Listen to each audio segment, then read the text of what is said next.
Hello students, we are doing chapter transportation of material in plants and animals, and in our last video we have completed circulatory system, in which we have done blood vessels and heart. Today we will do excretion in animals and human. ये excretion का मतलब क्या होता है? Excrete करना means body से बाहर निकालना। तो बॉडी से क्या बाहर निकालना है? That is not good for us, जो हमारे लिए ठीक नहीं है। मीन्स कुछ ऐसे टॉक्सिक सब्सटेंसेस होंगे बॉडी के अंदर जो प्रोड्यूस होंगे, उनको बाहर निकालना है। तो you have already learn how living organism get rid of carbon dioxide from the body through the lungs during exhalation. तो आपने लास्ट वीडियो में पढ़ा था कि कार्बन डाइऑक्साइड को हम लंग्स के साथ कैसे बाहर निकालते हैं। तो उसमें देखा था आपने कि पल्मोनरी जो आर्टरीज होती हैं वो लंग के साथ जुड़ी होती हैं, तो वो बॉडी से कार्बन डाइऑक्साइड रिच ब्लड लेके आती है, और जब हम एक्सहेल करते हैं तो थ्रू ब्लड कैपिलरीज वो बाहर चला जाता है। फिर हम इनहेल करेंगे ऑक्सीजन। तो इस तरह से कार्बन डाइऑक्साइड बॉडी से बाहर निकल गई। तो इट मीन्स लंग्स भी जो है एक्सक्रीशन का काम करते हैं, कार्बन डाइऑक्साइड को बाहर निकाल रहे हैं। फिर हमें स्वेट आता है, पसीना निकलता है, उसमें भी टॉक्सिक बाहर आते हैं। तो लास्ट हमारा यूरिया बचा। तो यूरिया बॉडी से कैसे बाहर आता है? तो कहता also recall that undigested food is removed during digestion. आपको याद होगा जब हमने डाइजेशन वाला डाइजेस्टिव सिस्टम पढ़ा था, तो उसमें हमने देखा था कि जो लार्ज इंटेस्टाइन थी उनमें अनडाइजेस्टेड फूड जो था कलेक्ट होता है, तो फिर जो वेस्ट फूड था वो रेक्टम में कलेक्ट होकर इजेशन मेथड के साथ बॉडी से एक्सपेल होता था। तो let us find out how the other waste material are removed from the body. अब जो दूसरे नाइट्रोजीनियस वेस्ट हैं हमारी बॉडी के अंदर जो टॉक्सिक हैं, उनको हम कैसे बाहर निकालें? तो कहते हैं कि you may wonder from where these unwanted material come. आपको हैरानी होगी जो आते कहाँ से हैं। तो when our body cell perform their function, जब हमारी बॉडी के सेल अपने फंक्शन परफॉर्म करते हैं तो कुछ वेस्ट प्रोडक्ट जो हैं रिलीज होते हैं।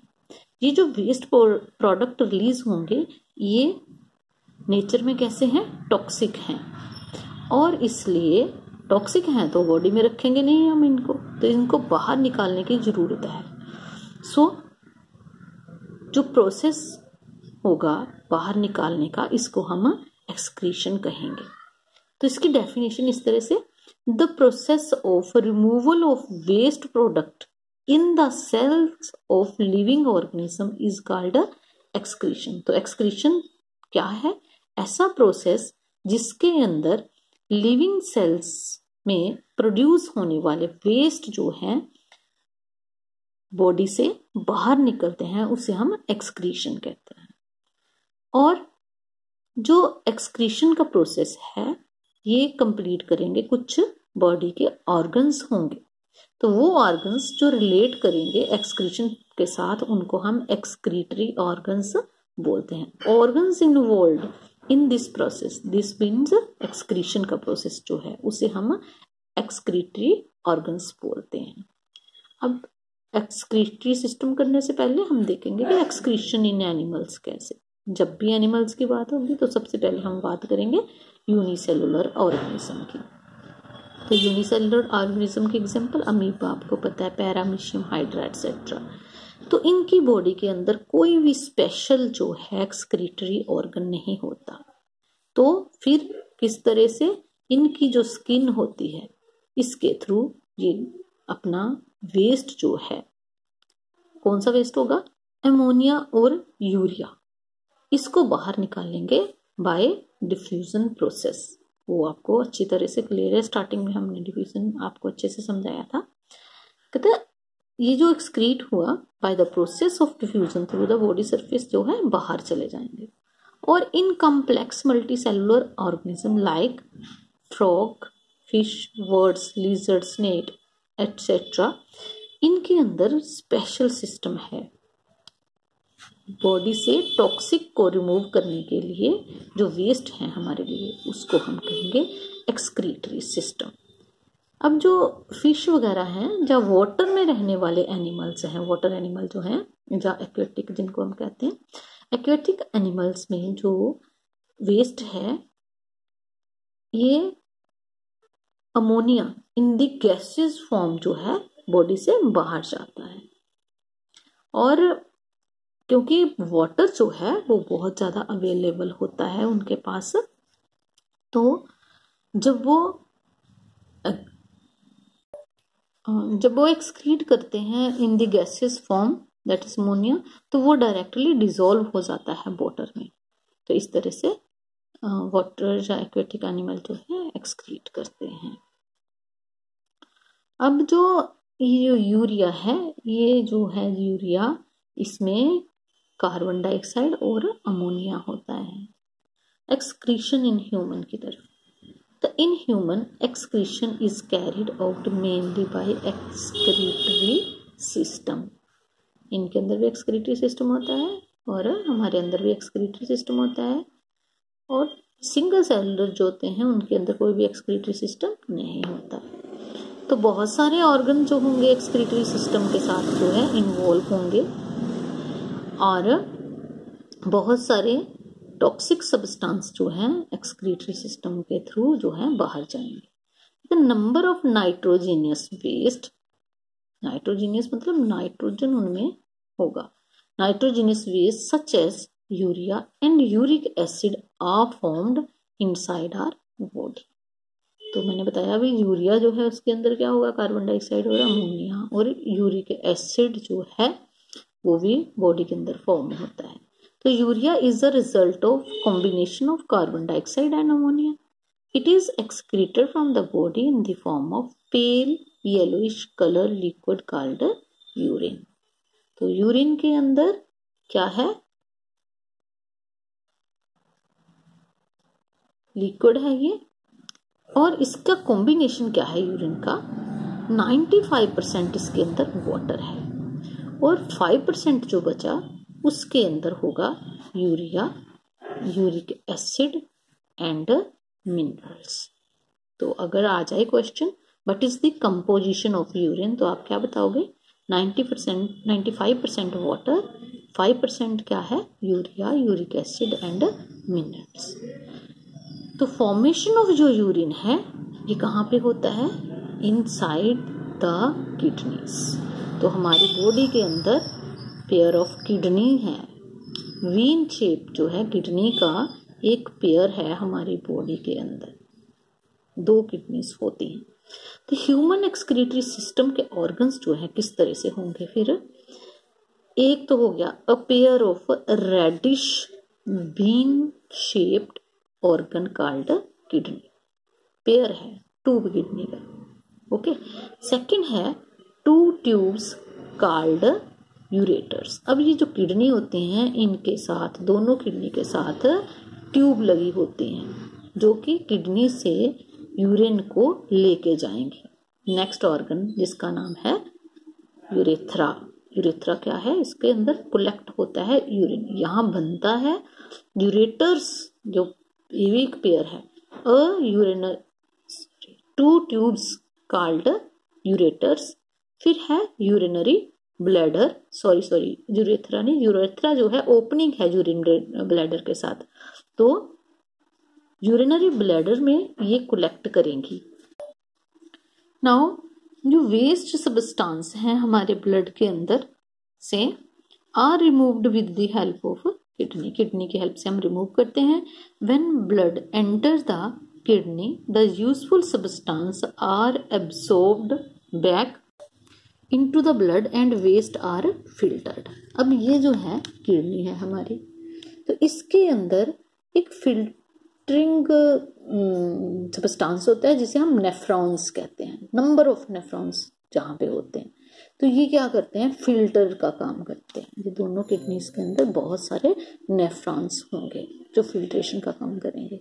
तो यहाँ पे रीनल वेन है जो कि वेस्ट को लेके आएगी, तो ब्लड के अंदर जब वेस्ट जो है अपने किडनी के अंदर जाएगा तो किडनी के अंदर नेफ्रॉन जो है इसे फिल्टर करेंगे, फिर ब्लड क्लीन होके दूसरी रीनल आर्टरी में जाएगा, फिर से बॉडी को सप्लाई होगा। तो हम ऑर्गन की बात कर रहे थे, तो एक पेयर जो है किडनी का है, वेन शेप है किडनी, और इसके साथ एक ट्यूब लगी हुई है, इनको कहते हैं यूरेटर्स। ये ब्रिंग करती हैं यहाँ से यूरिन को, कहाँ पे, ये जो है ब्लैडर, इसके अंदर यूरिनरी ब्लैडर, इसमें ये जो यूरिन है कलेक्ट होता है। ये एक मस्कुलर बैग होता है, और जो है यहाँ पे एक ओपनिंग होती है जिसे हम यूरेथ्रा कहते हैं। थ्रू दिस ओपनिंग जो यूरिन है पास आउट होता है। तो इस तरह से हमने देखा फिल्ट्रेशन हुआ। तो यहाँ पे this absorption and filtration is carried out by functional unit of the kidney called nephrons. मैंने अभी आपको समझाया, इसके अंदर बहुत सारे नेफ्रॉन्स होते हैं। Urine thus formed is collected via ureter into the urinary bladder. तो यूरिनरी ब्लैडर के अंदर कलेक्ट हो जाएगा। फिर then urine is passed out from the body through the opening at the end of urethra। ये जो यूरेथ्रा है ये ओपनिंग होती है, तो ये यूरिनरी ब्लैडर के एंड पे, ये जो यूरेथ्रा है इसके एंड से ये बाहर आ जाता है। देन अभी बात करते हैं healthy human being passes out कितना होना चाहिए, 1 से करीब 2 लीटर के 1.8 litre of urine every day. अगर हम हेल्दी हैं तो इतना यूरिन हमें पास करना चाहिए। The kidney must have function properly to keep the body healthy. तो अगर हमारी किडनी बड़े अच्छे से वर्क कर रही है तो हम क्या रहेंगे, हेल्दी रहेंगे। तो सम टाइम क्या होता है, ए पर्सन्स किडनी में stop working due to infection और इंजरी। किसी तरह की इन्फेक्शन, बहुत तरह की इन्फेक्शन हो सकती है, किसी का कितनी प्रॉब्लम्स, कोई प्रॉब्लम की वजह से जो किडनी है वो फेल हो जाती है, इंजरी की वजह से या इन्फेक्शन की वजह से, या कोई और कारण भी हो सकता है। तो जब किडनी फेलियर होगा तो जो वेस्ट मटेरियल होंगे अब क्या है, अकमुलेट होना शुरू हो जाएंगे ब्लड के अंदर। जब ब्लड के अंदर कमुलेट होंगे तो इट मीन्स वेस्ट प्रोडक्ट में क्या था, टॉक्सिक्स थे, तो टॉक्सिक सारे ब्लड में फैल जाएंगे। तो ऐसी कंडीशन में जो है पर्सन जो है सर्वाइव नहीं कर पाएगा। तो उसे सर्वाइव करवाना है तो हमें क्या करना होगा, हम आर्टिफिशियल किडनी जो है उसकी हेल्प लेंगे। तो such person can not survive unless their blood is filtered periodically. हमें टाइम टू टाइम उसका जो पीरियोडिकली जो ब्लड है उसको फिल्टर करना होगा। तो आर्टिफिशियल वे से करते हैं, तो इसे हम कहते हैं डायलिसिस। तो डायलिसिस आपको समझ आया, डायलिसिस क्या है। सो बेटा डायलिसिस क्या हुआ, एक प्रोसीजर हुआ used for cleaning the blood of a person by separating the waste product urea from it. तो ब्लड से यूरिया को निकालने का जो प्रोसेस है उसे हम कहेंगे डायलिसिस। अब इसके अलावा मैंने आपको स्टार्टिंग में बताया था हमारी skin, our skin also act as a excretory organ. कैसे, हमें स्वेट निकलता है तो it has small outer openings called sweat pores. हमारी पूरी स्किन के ऊपर छोटे छोटे पोर्स होते हैं जिनसे स्वेट जो है बाहर आता है। तो बॉडी से our body get rid of a small quantity of urea, salt and waste through sweat secreted by sweat glands present under the skin। ये sweat gland स्किन के नीचे होते हैं और स्किन के ऊपर हमारे क्या होते हैं, छोटे छोटे पोर्स होते हैं जिनके थ्रू जो है स्वेट जो है बाहर आता है। अब स्वेटिंग का क्या फायदा है, स्वेटिंग से जो है हमें हेल्प मिलती है रेगुलेटिंग बॉडी टेम्परेचर। तो ये बहुत इंपॉर्टेंट है, बॉडी का टेम्परेचर जो है रेगुलेट रहता है। और it help to keep the body cool by losing body heat. जब हमें पसीना आता है बॉडी की हीट लूज होती है और हम कूल फील करते हैं। As sweat evaporates off the skin. जैसे ही स्किन से इवेपोरेट होता है तो हम कूल फील करते हैं। तो इस तरह से ये जो हमने पढ़ा अबाउट एक्सक्रीशन। तो एक्सक्रीशन में हमने देखा हम किडनी का रोल और स्किन के साथ और लंग्स, 3 चीज़ें थी। लंग्स ने कार्बन डाइऑक्साइड को रिलीज़ किया, स्किन ने स्वेट को रिलीज़ किया और किडनी ने यूरिया को या यूरिक एसिड को इन द फॉर्म ऑफ यूरिन जो है फिल्टर करके बाहर निकाला। तो आई होप कि आपको ये पूरा चैप्टर समझ में आ गया होगा। तो अच्छी तरह से please please please watch the video. एक बार नहीं 2 बार देखें, 10-15 मिनट की बेटा बात होती है। तो प्लीज़ पढ़िए और चैप्टर की रीडिंग भी कीजिए। तो यहाँ पे कुछ की नोट्स दिए होते हैं, उनको भी ज़रूर पढ़ा करो। इसके अलावा यहाँ की टर्म्स होते हैं, तो अगर आपको चैप्टर पूरा वीडियोस देख ली उसके बाद ये पॉइंट्स जरूर एक बार पढ़ लो, आपको अच्छे से समझ आ जाएगा। तो थैंक यू बेटा।